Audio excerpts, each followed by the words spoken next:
दिल्ली भाजपा अध्यक्ष वीरेंद्र सचदेवा ने संसद हमले की बरसी पर शहीद जवानों को श्रद्धांजलि अर्पित की। उन्होंने दिल्ली की मुख्यमंत्री आतिशी मारलेना से सवाल किया कि वे अफजल गुरु के बचाव में अपने माता पिता की भूमिका को लेकर चुप क्यों हैं और दोषियों का समर्थन क्यों किया। नेटवर्क 10 की संवाददाता पल्लवी श्रीवास्तव से दिल्ली भाजपा अध्यक्ष वीरेंद्र सचदेवा ने खास बातचीत की। इस दौरान क्या कुछ कहा वो भी आपको सुनवाते हैं।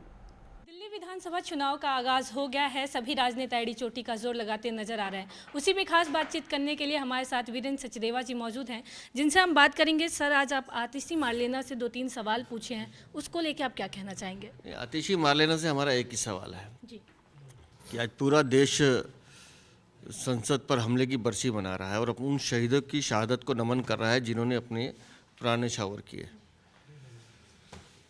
इस हमले के दोषी गुरु अफजल की रिहाई और माफ़ी के लिए एक याचिका महामहिम राष्ट्रपति को दी गई थी। उस याचिका पर दिल्ली के मुख्यमंत्री आतिशी मारलेना के माता पिता के हस्ताक्षर थे।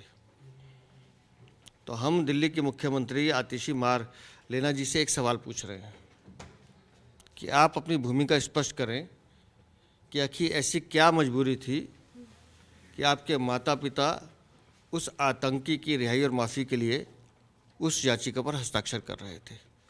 तो अपनी भूमिका को स्पष्ट करें। सर, जिस प्रकार से आम आदमी पार्टी लगातार सुरक्षा व्यवस्था पर सवाल उठा रही है, उसको लेके आप क्या कहेंगे?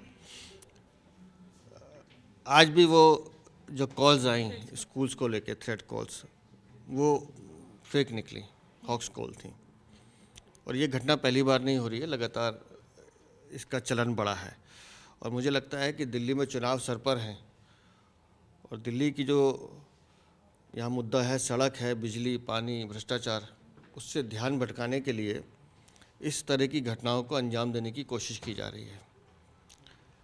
लेकिन दिल्ली पुलिस की तत्परता से पहले भी ऐसे अपराधी पकड़े गए हैं जो इस तरह का काम करते हैं और मुझे लगता है आज भी पकड़े जाएंगे और जो इसके पीछे के चेहरे हैं वो बेनकाब होंगे। सर, जो महिलाओं को 1000 रुपये देने की बात की गई है और फिर चुनाव जीतने के बाद 2100 देने की बात की गई है और बोला जा रहा है कि उनसे बोल देना जो पूछेगा पैसे कहाँ से आएंगे, कि केजरीवाल जादूगर है। इसको लेके क्या कहेंगे? केजरीवाल जादूगर हैं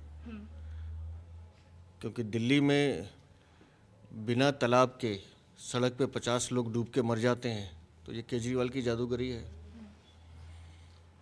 दिल्ली में एक एक बूंद पानी के लिए लोग मरते हैं, एक दूसरे की हत्याएं करते हैं, ये जादूगरी है केजरीवाल की। दिल्ली में बिजली के बिल बढ़े हुए आते हैं, ये केजरीवाल की जादूगरी है। दिल्ली में सड़कों की जो हालत है और जिन गड्ढों से लोगों की दुर्घटनाएं हो रही हैं, ये केजरीवाल की जादूगरी है। और दिल्ली में सोने की परत वाला टॉयलेट सीट अगर चोरी हो जाए तो ये केजरीवाल की जादूगरी है। केजरीवाल की जादूगरी दिल्ली की जनता देख रही है। एक तरफा निर्णय नहीं होते हैं जैसे इन पार्टियों में होते हैं कि सुप्रीमो कहेंगे और कर देंगे। हमारे यहाँ सामूहिक निर्णय होते हैं, समीक्षा से होते हैं, वो प्रक्रिया चल रही है और केंद्रीय नेतृत्व जब समय आएगा तो सूची भी देंगे। धन्यवाद सर। हमारे साथ खास बातचीत करने के लिए वीरेंद्र सचदेवा जी मौजूद थे, जिनसे उन्होंने बताया कि किस प्रकार से आतिशी मारलेना के जो हस्ताक्षर हैं वो स्पष्टीकरण की जाएगी और कई सवाल भी किए गए हैं। हमारे साथ कैमरामैन आशीष के साथ पल्लवी श्रीवास्तव, नई दिल्ली।